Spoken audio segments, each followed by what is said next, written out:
นี่คือสวนดอกไม้ไว้สีเนอร์สรีพี่น้องสมัยกี้เฮ็ดเวียกอยู่นี่เนาะดอกไม้มีแต่งามพี่น้องให้ไปเบิ่งพี่น้องกัมพูเดียฮวนคืน20ปีหลังที่เคยเฮ็ดเวียกอย่างนี้เนาะนี่มาเบิ่งสวนดอกไม้ที่เคยเฮ็ดพี่น้องเนาะฮัลโหลสุขสบาย Doing good. How you guys doing? Still working here? เวียนประมาณนี้nowนี่เดี๋ยวบองแนนบองดวนได้สบายพลิกไอ้กันน้อย Sandy Yeah ยมมาแต่วิ่งบ้านมาไกลนี่สุขสบาย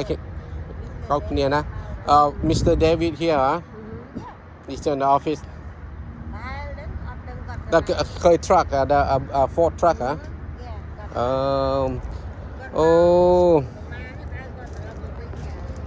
bạnเป็นจวบกวดกันข้อกวดมันเด้งว่ากวดเทเลโฟนกูนะ Yeah เบิกลานมาจวบตอนเราเล่นนี่กันสันเดอบ้านจวบเนี่ยOkay, good to see you guys also. Yeah, I'll go see my friend, my own friend David.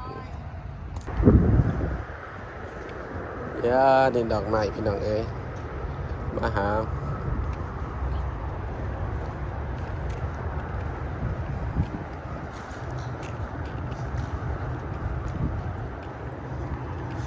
มาเยือนถิ่นฐานบอนเก่าเฮ็ดเวียกที่เคยเฮ็ดเวียกเนาะ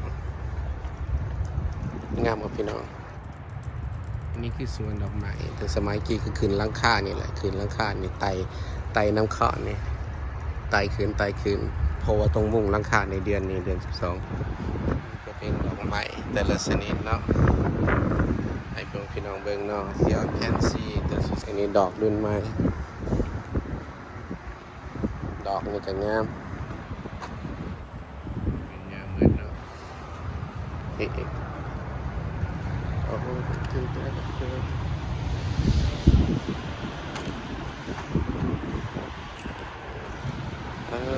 คิดหอด